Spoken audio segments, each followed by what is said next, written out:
The old Ford Ranger shuddered and groaned as it crawled up the winding gravel road. Elias Vance gripped the steering wheel, his knuckles white against the faded plastic. The air grew thick with the smell of damp earth and pine, and the oppressive silence of the Appalachian Mountains seemed to press in on him. This was Blackwood Hollow, a place so remote it felt like a ghost town that hadn't been bothered to leave. Elias, a freelance investigative journalist, had come here chasing a rumor, a whisper of a story about a family, the Blackwoods, and a disturbing pattern of disappearances connected to them.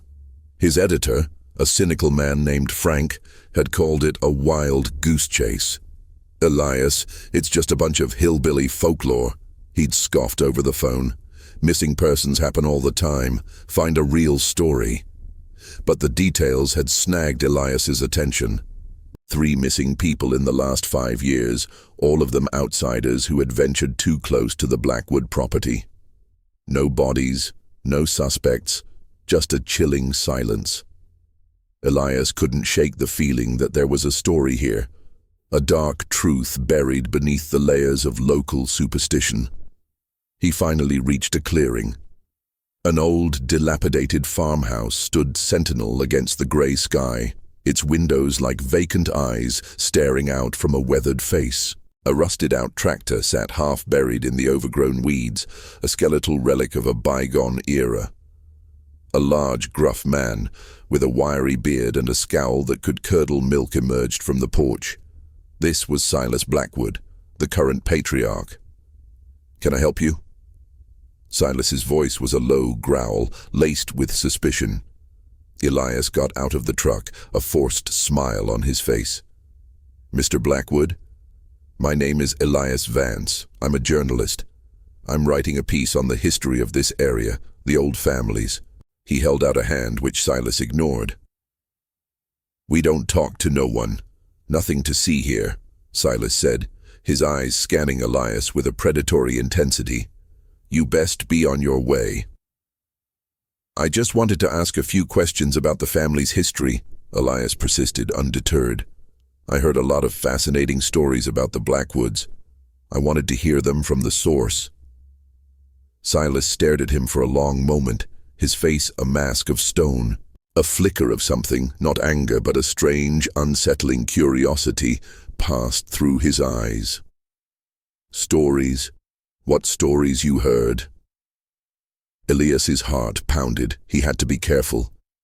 "Just stories about the family's legacy, about how long you all have been here. I find it fascinating how a family can stay in one place for so many generations." A low, guttural laugh escaped Silas. "Legacy? Yeah, we got a legacy. You want to hear about it? You got to come inside." The invitation felt less like a welcome and more like a trap. Elias's instinct screamed at him to run, to get back in his truck and drive away as fast as he could. But the journalist in him, the part of him that was drawn to the dark and the unknown, pushed him forward. This was it, the story, the one that would put him on the map. He followed Silas into the house. Inside, the air was thick with the scent of old wood, dust, and something else. Something metallic, like rust and old blood. The house was a museum of decay. Faded photographs lined the walls, their subjects' eyes hollow and haunting.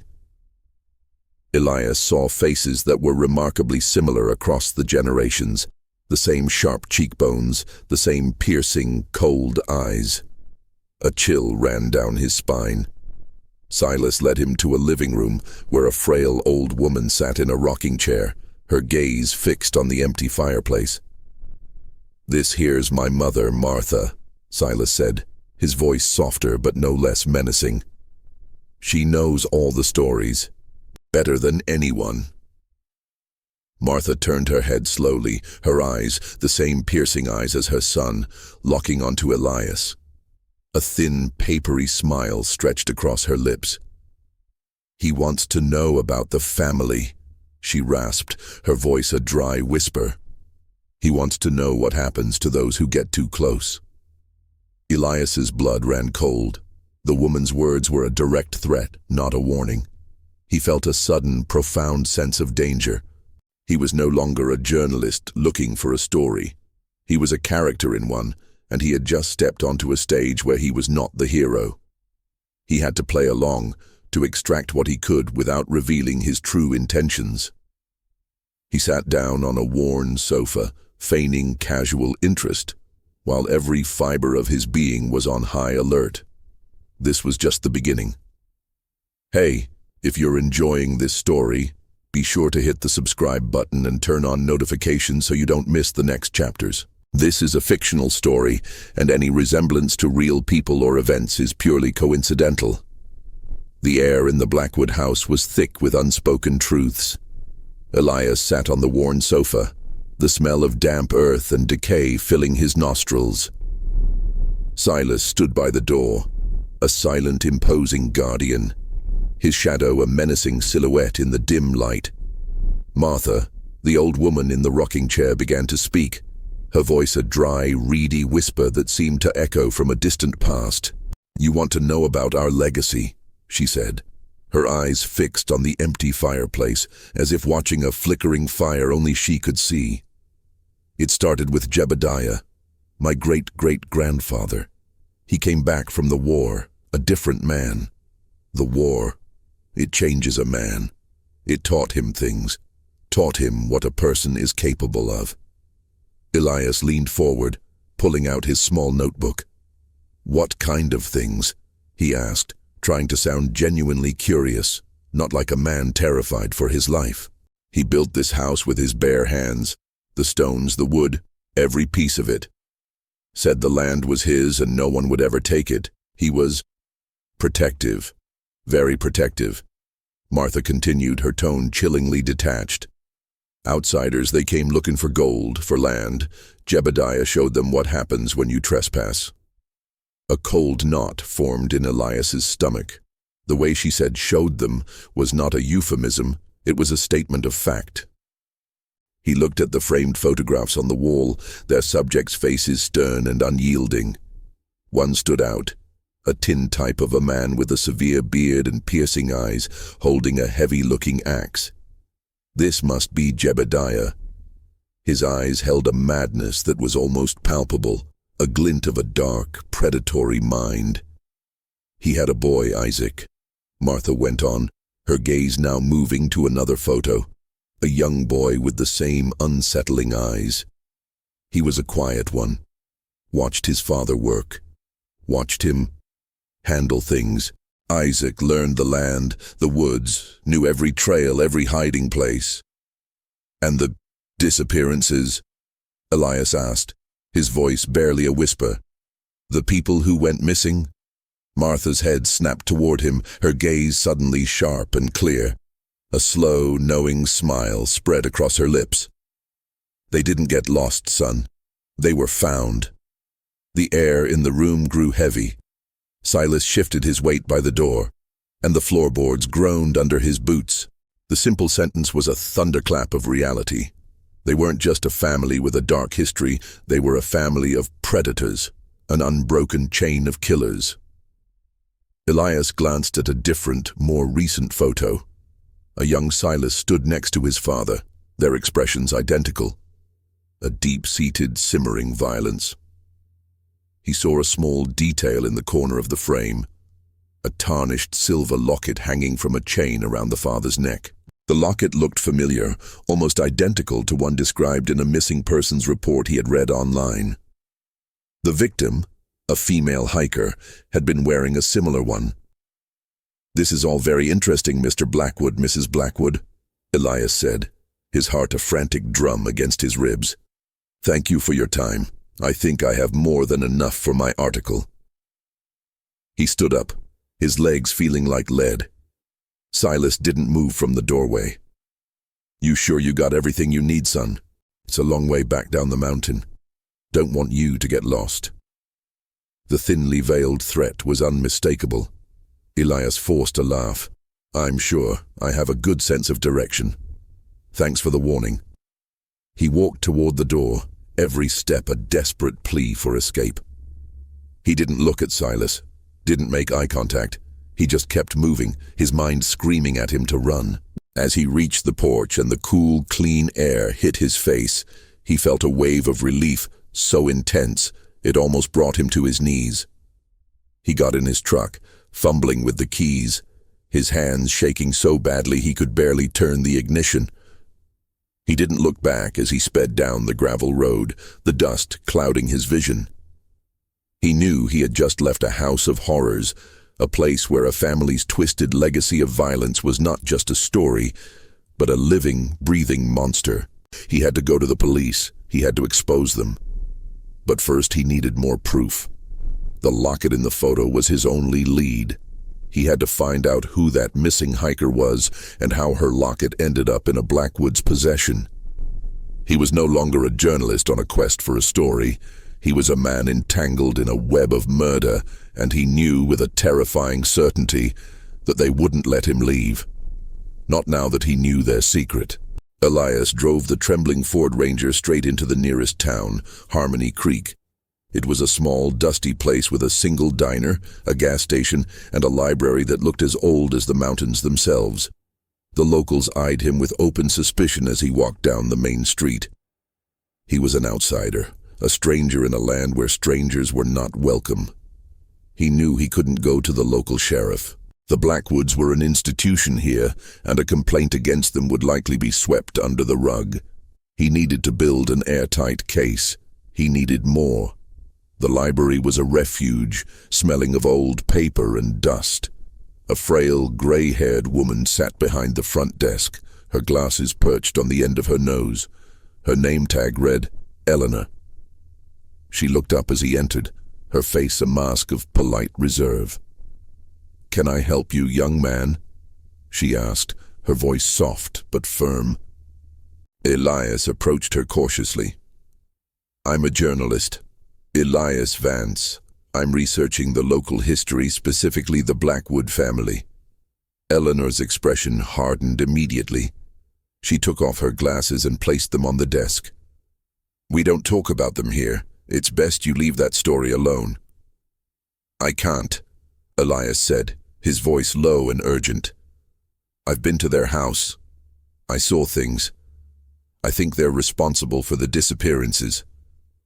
Eleanor's eyes widened slightly, a flicker of fear passing through them. She glanced around the empty library before leaning closer. "You went there, and you came back," she whispered. "You're lucky.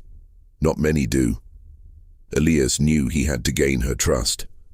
He explained the locket in the photo, the menacing silence of Silas, and the chilling words of Martha.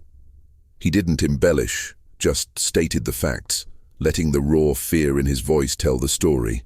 He told her about the missing hiker and his growing conviction. Eleanor listened intently, her knuckles white as she gripped the edge of the desk. When he finished, she let out a slow, shaky breath. "The sheriff, he won't do anything. His family has been here for generations, just like theirs. They know the truth, but they look the other way. Fear is a powerful thing." "So you do know something?" Elias pressed. Eleanor hesitated for a long moment, then nodded. "My family has been here a long time too. We know the stories. They were passed down in hushed tones, secrets whispered from one generation to the next. The Blackwoods, they didn't just kill. They had a reason. They saw it as protecting their land, their lineage. A twisted kind of duty." She led him to a back room, a small space filled with dusty, brittle newspapers. The second one was Walter, Jebediah's son. He was charismatic, a charming killer. He'd lure people in, pretend to be a friend, and then they'd just disappear. The town was small. Everyone knew everyone, so he targeted outsiders, salesmen, surveyors, people passing through. Elias's mind raced. A surveyor. He remembered seeing a mention of a missing surveyor in his initial research. "Did you ever hear of a land surveyor who went missing in the early 1900s? Eleanor's eyes lit up with recognition. "Yes, a Mr. Abernathy. He was sent to map the land around here. He disappeared without a trace. Everyone said he got lost in the woods. But my grandmother, she always said he got too close to the Blackwood property, said Walter was the last one to see him. She carefully pulled out a brittle, yellowed newspaper from a stack. It was dated 1912. The headline was mundane, but a small article on the third page caught Elias's eye. Local surveyor missing. The article mentioned Mr. Abernathy was last seen near the Blackwood property, specifically an old well where he was setting up a surveying tripod. Elias felt a jolt of recognition. A well. Silas's property had a large, overgrown well near a cluster of old trees.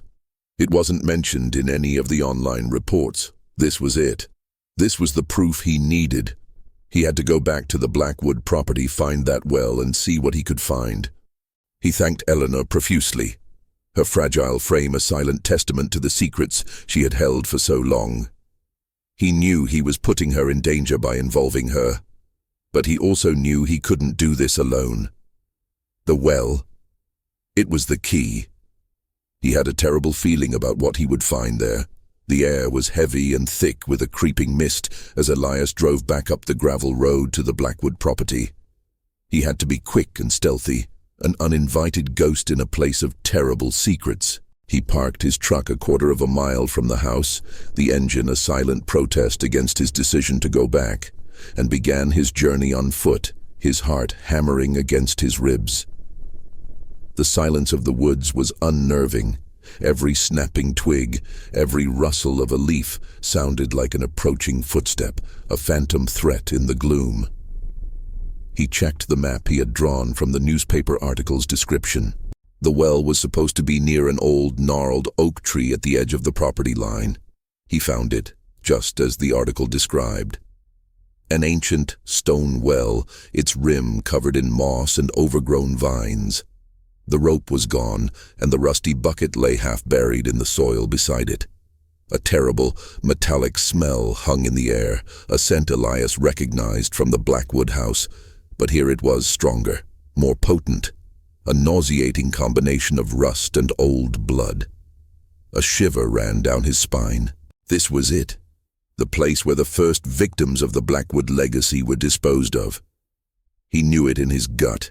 A cold, hard certainty that bypassed logic.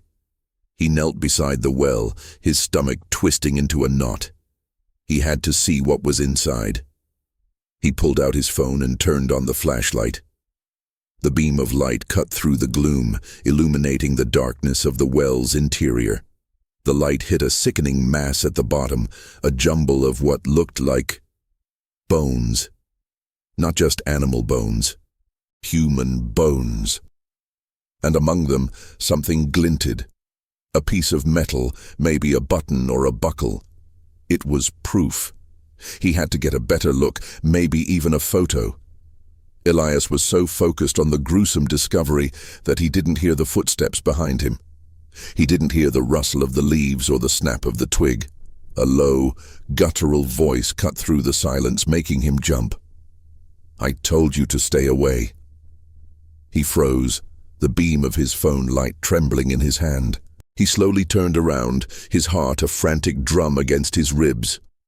Silas stood there, his large frame silhouetted against the gray sky, a heavy-looking shovel resting on his shoulder. His face was a mask of cold fury, his eyes burning with a dangerous intensity that seemed to penetrate the darkness. "Mr. Blackwood," Elias stammered, his mind racing for an excuse. A way out. I got lost. I was looking for the main road, my GPS. "You ain't lost, boy," Silas growled, taking a step closer. The shovel was not a tool. It was a weapon, held with a casual ease that was more terrifying than any overt threat. "You're trespassing, and on this land, we got our own way of dealing with trespassers." Elias's blood ran cold. The threat was not veiled this time. It was a promise. A terrible, bloody promise. He knew he had to run, to fight, to do anything but stand there and face the monster that stood before him. But his legs wouldn't move, frozen in a cocktail of fear and adrenaline. The shadows of the trees seemed to twist and contort, and in the distance a low rumbling sound, the sound of a man who had finally had enough. This was the end of the line. Elias's mind was a whirlwind of frantic thoughts. He had to think fast to get out of this alive.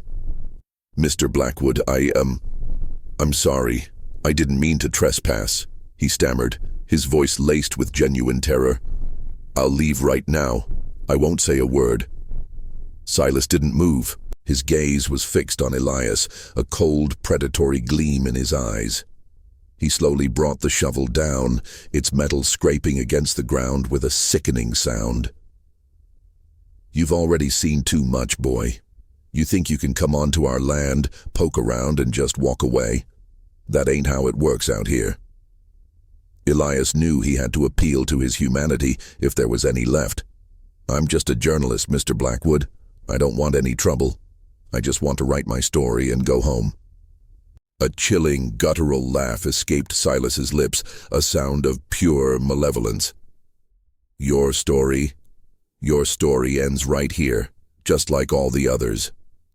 He took another step closer, the shovel held loosely in his hand, a clear and present threat. Just then, the silence of the woods was broken by the distant sound of a car horn. It was a long, insistent blast, coming from the direction of the main road.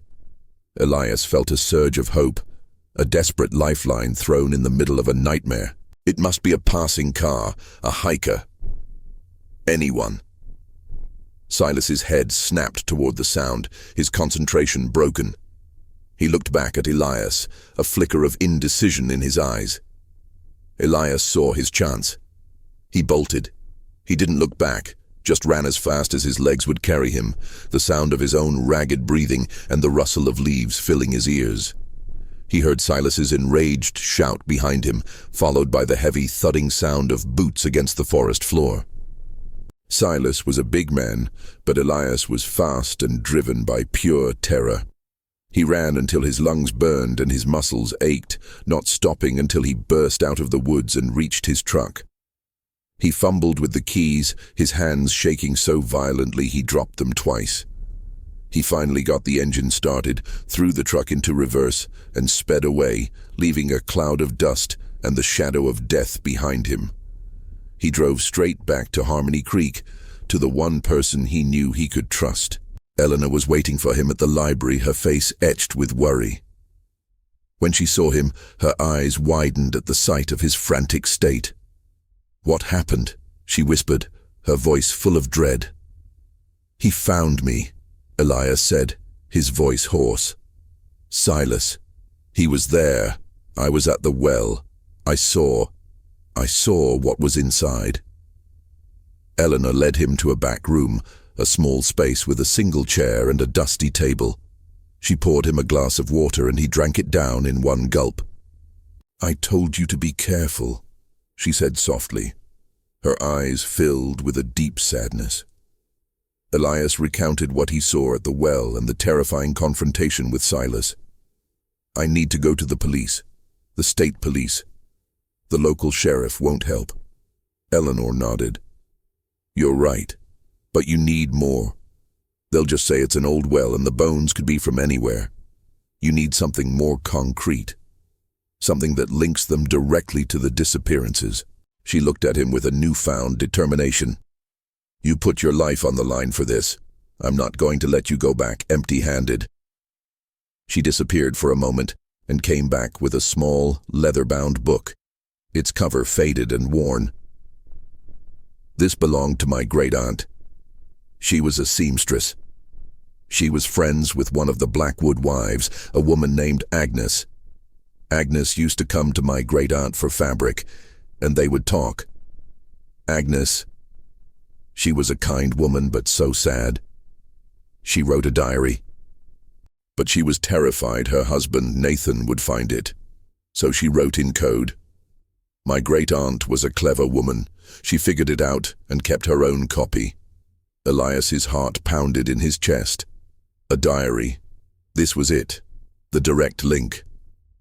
"Nathan Blackwood," he said, "the fourth generation, the silent killer." Eleanor nodded. He was the worst of them all, quiet, meticulous. He never said a word, just did what he had to do. He saw it as a chore, a duty. He killed a lot of people. She handed him the diary. Be careful, Elias. This is a look into the heart of a monster.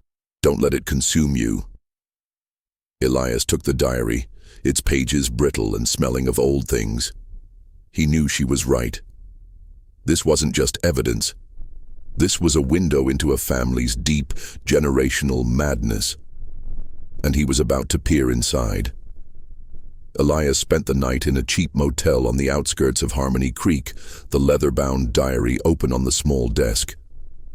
The hum of the air conditioner was the only sound in the sterile room, a stark contrast to the oppressive silence of the mountains. He couldn't sleep. The words of Agnes Blackwood filled his head, a horrifying symphony of coded confessions that felt less like reading and more like bearing witness to a soul-shattering trauma. Eleanor's great-aunt had managed to transcribe the code into legible entries, and Elias was now reading the terrifying reality of a woman trapped in a house of horrors. The entries were not explicit at first. Agnes wrote about mundane things, the weather, her chores, the loneliness of living in the isolated mountains. But the tone was one of deep, simmering dread, a palpable anxiety that bled through every carefully chosen word. She referred to her husband, Nathan, in detached clinical terms. Nathan is working, she'd write. The work is hard, and it never ends. The more Elias read, the more his mind unraveled the twisted logic behind the code. Work was killing. The harvest was the victims. The simple euphemisms were more chilling than any direct confession. He read a passage that sent a visceral chill down his spine, a knot of ice forming in his gut. Nathan brought home a young woman today. Said she was lost. Her hair was like sunshine and her eyes were so full of life. He said she was a pretty one. He kept her in the barn, said she was part of the harvest. I tried to give her food, but he locked the door. I heard her screaming at night. Screaming. She stopped screaming this morning. He is cleaning up. The barn floor will be clean again. Elias's stomach churned, a wave of nausea washing over him. The methodical, dispassionate nature of the entries was more terrifying than any graphic description. Agnes didn't talk about the murders as an act of violence, but as a chore, a task in a horrifying routine. Each entry was a new nail in the coffin of the Blackwood family's sanity, a cold and calculated chronicle of their crimes. Nathan and Silas are building something in the barn. A new tool shed, Nathan says. It is a long box, very deep. The floorboards in the barn are old and soft. He is making them stronger. A new workshop. The long box and the workshop were clearly euphemisms for a grave and a killing room. The details were specific. The barn. Elias remembered seeing it on his initial visit. An old, weather-beaten structure separate from the house. It was a new piece of the puzzle. It wasn't just the well. The Blackwoods had a system, a place for the murders and a place for the disposal. The well was likely for the early generations, the barn was for the more recent ones. Another entry caught his eye. Nathan showed me a picture of my cousin, a beautiful girl. She came to visit and never left. He laughed, a cold, empty sound. Family protects family, Agnes, he said. But he didn't mean it in a way that made me feel safe. I am terrified of him. I am terrified of my son. He watches his father, and I see the same coldness in his eyes. Agnes was not just a witness. She was a victim. Her family was gone, absorbed by the madness of the Blackwoods. She was a prisoner, watching her husband and son continue the brutal legacy. Her words were a cry for help, a desperate coded plea to a world that could not hear her. The diary provided a horrifying motive. The Blackwoods weren't just killing for sport or out of a fit of rage. They were killing to protect their legacy, their land, their family line. To them, it wasn't a crime. It was a sacred duty. The victims were not people. They were threats, pests that needed to be exterminated.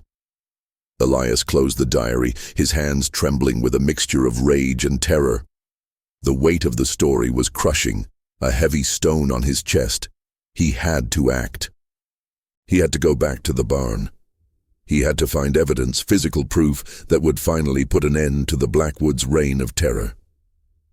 He knew it was a suicide mission. He knew they were watching him. But the faces of the victims, the beautiful young woman with sunshine hair, the silent cries of Agnes, they haunted him. He couldn't turn back now. He had to expose the truth, no matter the cost. He would go back to Blackwood Hollow. The sun had long since set, and a cold, misty rain had begun to fall, turning the gravel road into a slick, muddy track. The world was a canvas of grey and black, the skeletal trees looming like silent watchers. Elias parked his truck a mile from the Blackwood property, a long way to walk in the dark. He carried a small backpack with a heavy-duty flashlight, a camera, and a pair of gloves. He moved through the woods, the sound of the rain muffling his footsteps, a thin veil of protection against the menacing silence. He was no longer just a journalist. He was a detective, a grave robber, a man on a desperate mission to expose a family of killers. The old barn stood in a clearing, a looming shadow against the dark sky. Its rusted corrugated roof dripped with rainwater, the rhythmic patter a chilling soundtrack. The wind howled through the cracks in the wood, creating a haunting, whistling sound. The air smelled of old hay, decay, and a faint coppery scent that made Elias's stomach clench. He felt a wave of nausea, but he pushed it down. This was it, the heart of the horror. He found the latch on the large wooden door. It was old and rusted, but it gave way with a groan that echoed eerily in the night. He stepped inside, turning on his flashlight. The beam cut through the darkness, illuminating a scene of quiet desolation. The barn was filled with old farm equipment, rusted tools, and stacks of decaying hay. The floor was covered in a thick layer of dust and dirt. He remembered Agnes's diary entry. He is making them stronger, a new workshop. He moved his flashlight over the floor, the beam trembling in his hand, looking for a sign of new planks. He found them, near the back wall, a small section of the floor that looked cleaner, newer than the rest. Elias knelt down, his heart pounding in his chest, a frantic drum against his ribs. He ran his hand over the boards, his gloved fingers feeling for a seam. He found it, a small crack where the boards met. He used a knife to pry them open, and with a grunt, he lifted a section of the wood. The smell that hit him was a nauseating mixture of damp earth, decay, and death. He shone his flashlight into the hole, and what he saw made his blood run cold. It was a grave, but not a simple one. It was a mass grave, a burial pit filled with a horrifying jumble of human remains. The bodies were not buried deep, their forms a grotesque tangle of bones, torn clothing, and what looked like old leather items. He could see a small worn leather wallet, a pair of glasses, a woman's scarf. He took out his camera and began to take pictures, his hands shaking so violently he could barely hold the lens steady. He needed proof, irrefutable, undeniable proof. He took a photo of the wallet, another of the glasses, a third of a rusted metal tag. These items were not from the distant past. They looked relatively new, items from the missing people reports he had read online. He was so focused on his task that he didn't hear the sound of the barn door opening. A sudden gust of wind blew through the barn, and the beam of his flashlight flickered and died.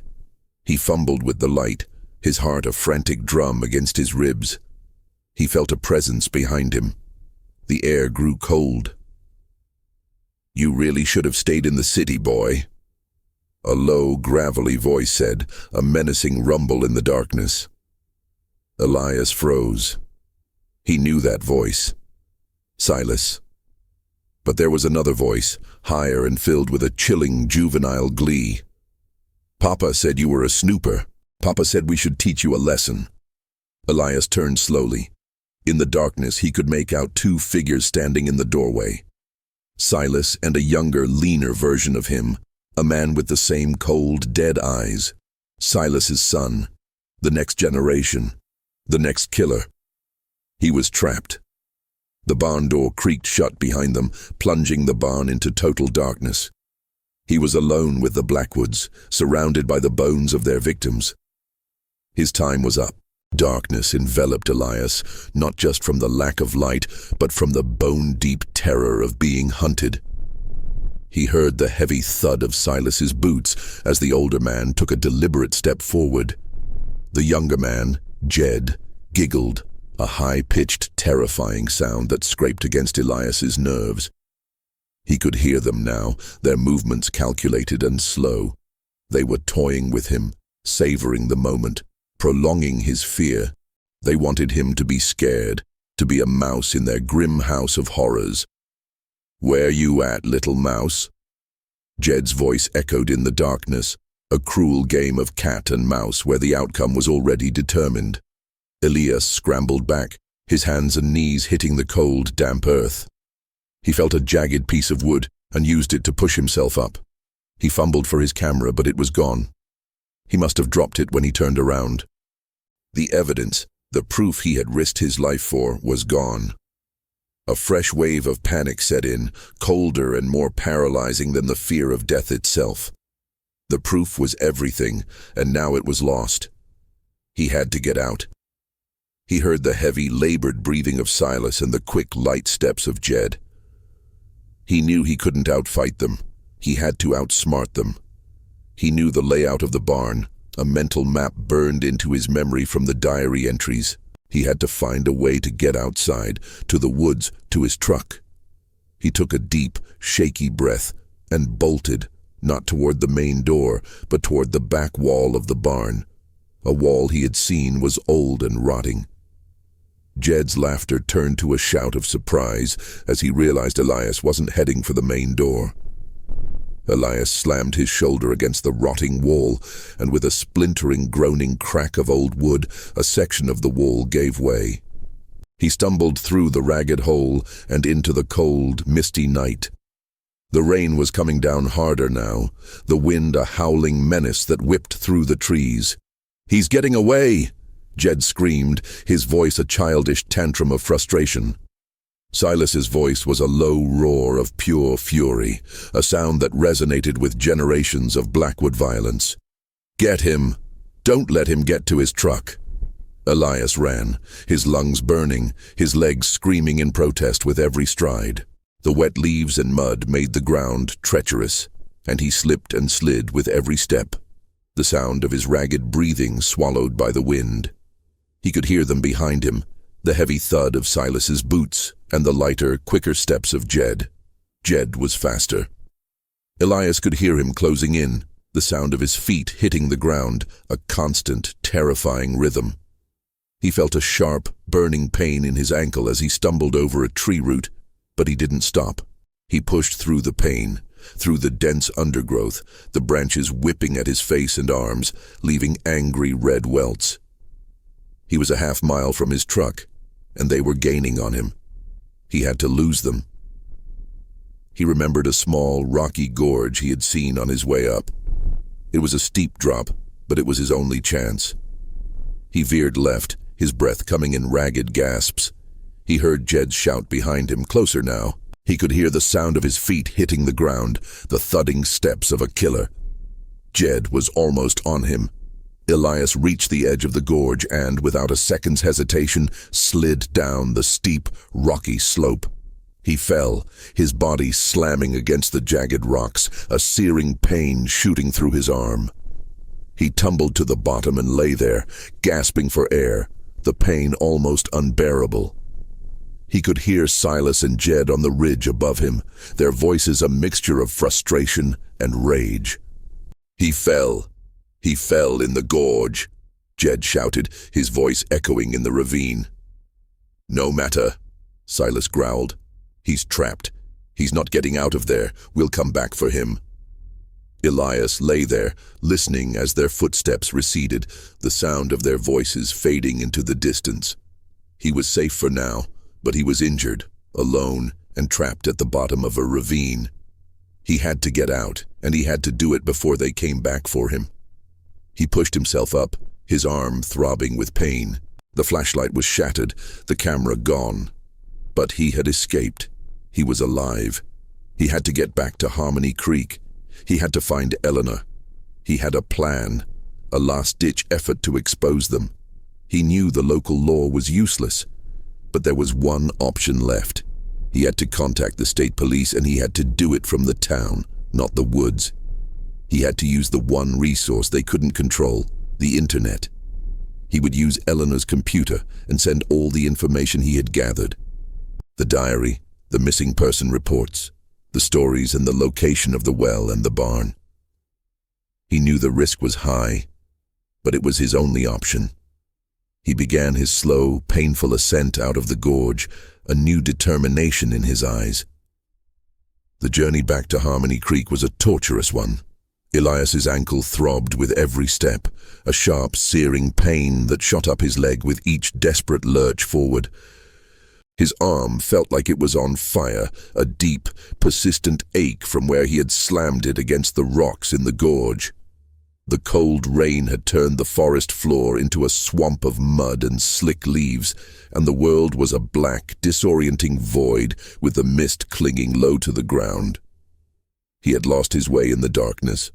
The familiar landmarks of the woods transformed into menacing, unfamiliar shapes. It took him hours to stumble back to the main road, his body running on pure, terrified adrenaline.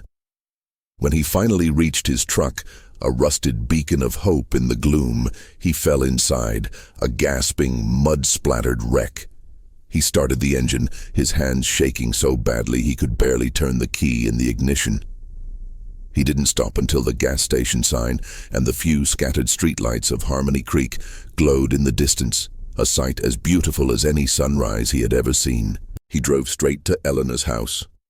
It was late, but the lights were on, a warm, inviting glow spilling onto the porch. She opened the door, her face a mask of worry, and when she saw his mud-splattered, injured state, her eyes widened in shock. "Elias, what happened?" she said, her voice filled with a mixture of alarm and genuine fear. He stumbled inside and collapsed on her sofa, the springs groaning under his weight. "They found me," he said, his voice a hoarse, ragged whisper. "Silas and his son. Jed. They were at the barn. I saw it, Eleanor. I saw the pit. It was full of bones. The evidence. I dropped it. I lost the camera." The words came out in a rush, a jumbled confession of his fear and his failure. Eleanor knelt beside him, her face filled with compassion. She didn't press for details. She just looked at him, her eyes holding the profound sadness of someone who knew the darkness he had just faced. "Oh my God, I'll get the first aid kit. We'll clean you up." She went to get a basin of warm water and some bandages. As she gently tended to his wounds, cleaning the cuts and wrapping his sprained ankle, Elias explained everything. He recounted the terrifying chase through the woods, the agonizing pain, the loss of his camera, and the chilling realization that the Blackwoods legacy was continuing with Jed. Eleanor listened, her face growing grimmer with every word. When he finished, she sighed, a deep, weary breath that seemed to carry the weight of generations of secrets. "The Blackwoods have been a shadow over this town for generations. Everyone knows, but no one has ever done anything. They just let it happen." "We have to do something now," Elias said, his voice full of a new, fierce resolve. The physical pain was nothing compared to the burning need for justice. "I need to contact the state police. I can't go to the local sheriff. I don't trust them." Eleanor nodded in understanding. "You're right.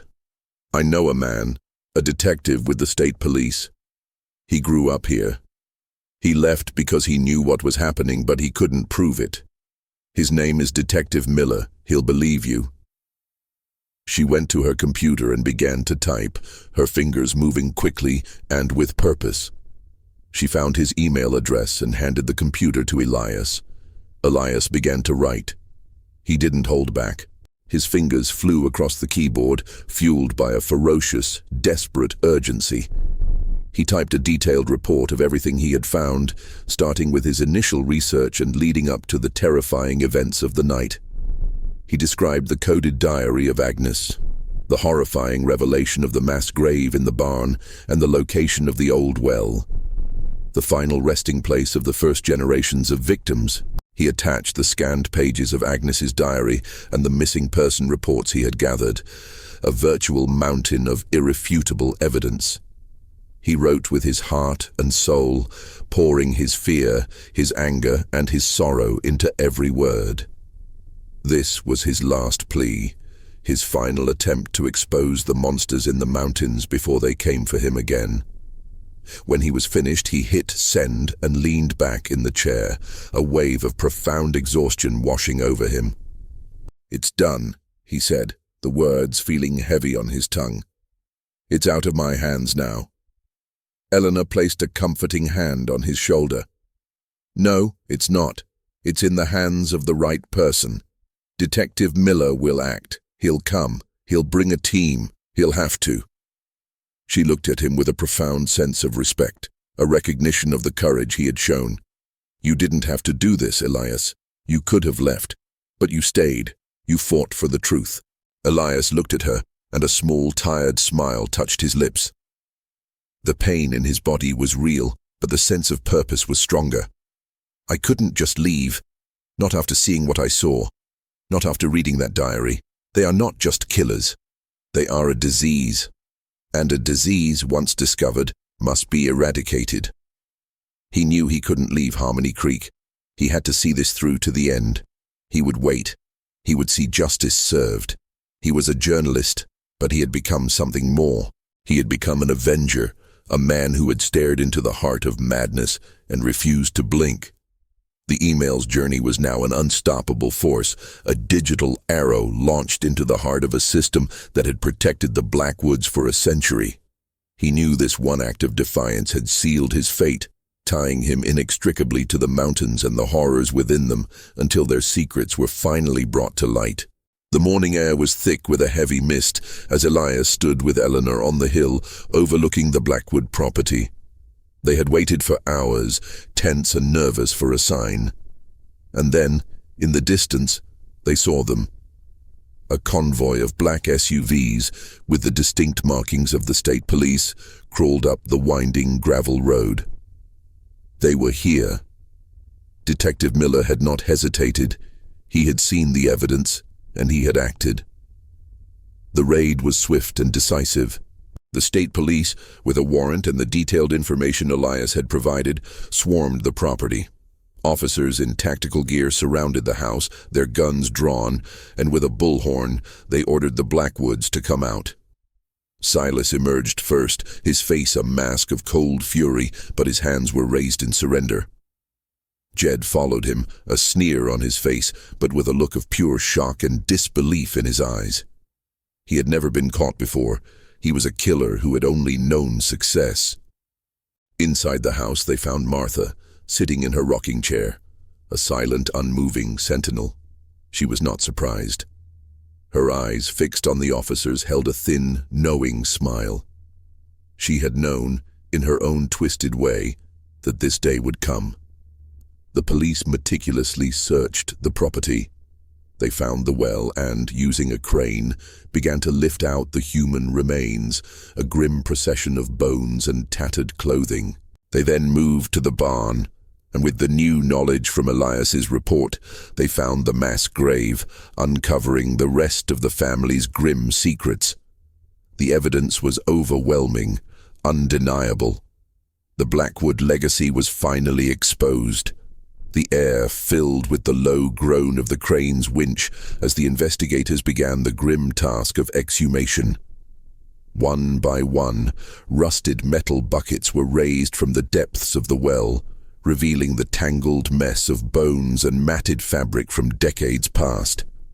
Later, In the barn, forensic teams knelt on the floorboards Elias had so frantically pried up, their flashlights illuminating the horrifying pit below. Despite their professional training, a grim silence fell over the officers as they worked, a testament to the profound depravity they were witnessing. This wasn't just a crime scene, it was a testament to generations of suffering, a dark history that had finally been ripped from the earth. Elias watched from a distance, a strange mix of relief and exhaustion washing over him. The monsters were captured. The victims would finally have a name, a grave, and some semblance of peace. He had done it. He had exposed the truth that had been buried for generations. He had stared into the darkness and had come out on the other side. He looked at Eleanor, and a small smile touched his lips. He was alive. He had saved himself, and in doing so, he had saved others. Days later, Elias sat in his motel room, a new laptop open in front of him. He was no longer just a freelance journalist. He was the man who had exposed the Blackwood family. The story had gone viral, a chilling tale of generational madness, isolation, and murder. He had provided a detailed report not just on the crimes, but on the psychological toll of isolation and the way a twisted ideology could be passed down through generations. He wrote about the victims, the lost souls of the Appalachian Mountains. He wrote about Agnes, a silent hero who had risked her life to leave a clue behind. He wrote about Eleanor, the librarian who had the courage to tell him the truth. The writing was a form of catharsis, a way to put the fragments of his terror and discovery into a coherent narrative. He wrote to honor the nameless victims, to give their stories a final public voice. The faces of Silas and Jed still haunted his dreams. But now, he could conjure the image of Agnes's courage and Eleanor's unwavering kindness, using their strength to counter the darkness he had faced. The act of writing was his final battle, a fight to reclaim his own sanity and lay the ghosts of Blackwood Hollow to rest, not just for the world, but for himself. He wrote the final chapter of his article, not just for his readers, but for himself. He wrote about the grim story of the Appalachian family, a story that was a warning about the darkness that can take root in a family, in a community, and in a man's heart. He knew he would never be the same. The face of Silas, the haunting smile of Martha, the deranged giggle of Jed. They would be with him forever. But so would the memory of Eleanor's kindness, of Agnes's courage, and the satisfaction of knowing he had finally brought an end to their brutal legacy. He closed the laptop and looked out the window at the mountains, the same mountains that had held a dark secret for so long. He was leaving.